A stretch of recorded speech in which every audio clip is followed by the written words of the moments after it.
అలానే విశ్వేశ్వరరావు హైదరాబాద్లో ఇళ్ల విక్రయాలు తగ్గిపోయాయి. ఇది నేను చెప్తున్నటువంటి డేటా కాదు. ఇది ప్రాగ్ ఈక్విటీ ఇచ్చినటువంటి తాజా నివేదిక.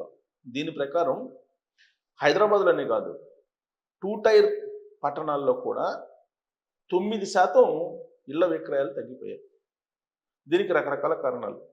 లేనటువంటి దాన్ని ఉన్నట్టు క్రియేట్ చేయటం, ధరలు పెంచేయటం విపరీతంగా, ఇవన్నీ విక్రయాలకి బ్రేక్ వేసాయి.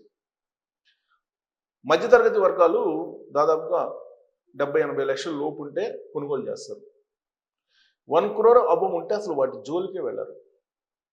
అందుకే ఇప్పుడు ఇళ్ల విక్రయాలు తగ్గిపోయాయని చెప్పేసి ప్రాప్ ఈక్విటీ చెప్తుంది. అదేం చెప్తుందంటే 2 అంచె నగరాల్లో, అంటే 2 టైర్ పట్టణాలు. 2 టైర్ పట్టణాలు అంటే హైదరాబాద్ మెట్రోపాలిటన్ సిటీ, వరంగల్, అలాగే కరీంనగర్, ఖమ్మం, నల్గొండ, అమరావతి, అలాగే విశాఖ, ఇలా విజయవాడ, ఇలా ప్రత్యేకించి తెలంగాణకు వచ్చేటప్పటికి ఇవి 9% తగ్గిపోయిందని చెప్పి డేటా ఇచ్చారు.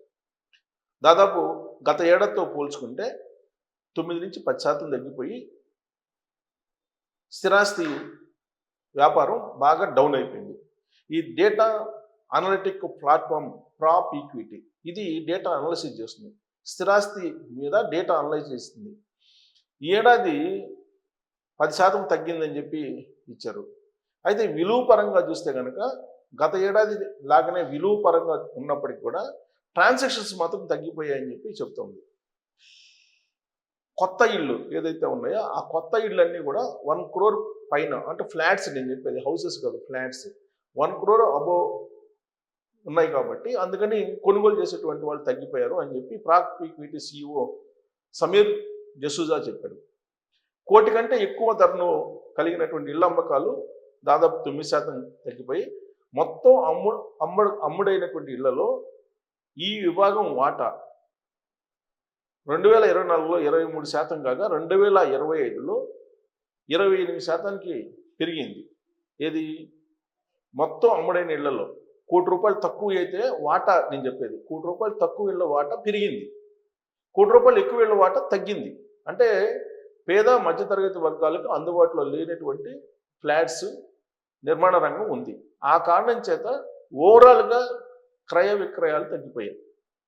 ఇది ప్రాప్ ఈక్విటీ తాజా నివేదిక. మరి దీన్ని బట్టి ఇప్పటికైనా హైరైజెస్తో పోల్చుకొని స్టాండర్డ్ అపార్ట్మెంట్స్ నిర్మించినటువంటి వాళ్ళు లేదా గేటెడ్ కమ్యూనిటీలో నిర్మించినటువంటి వాళ్ళు ధరలు ఇప్పుడున్నటువంటి తగ్గించకపోతే రాబోయేటువంటి రోజుల్లో ఇంకా విక్రయాలు తగ్గే అవకాశం ఉందని చెప్పి ఆ సంస్థ అంచనా వేస్తుంది. వాస్తవంగా హైరైజెస్ బిల్డింగ్లో ఎకరం 1,50,00,000 పెట్టుకొని దాదాపు 150 కోట్లు పెట్టుకొని అది 80 ఫ్లోర్లు కడుతున్నారు. దాంతో పోల్చుకొని సమానంగా రేట్లు స్టాండర్డ్ అపార్ట్మెంట్ కూడా పెంచుతున్నారు. సరిగ్గా ఇక్కడే విక్రయాలు తగ్గిపోవడానికి కారణం అని చెప్పి ఆ నివేదిక చెప్తుంది. దీంట్లో వాస్తవం ఉందా అనేది మీరు ట్రోల్ చేయొచ్చు. Thank you.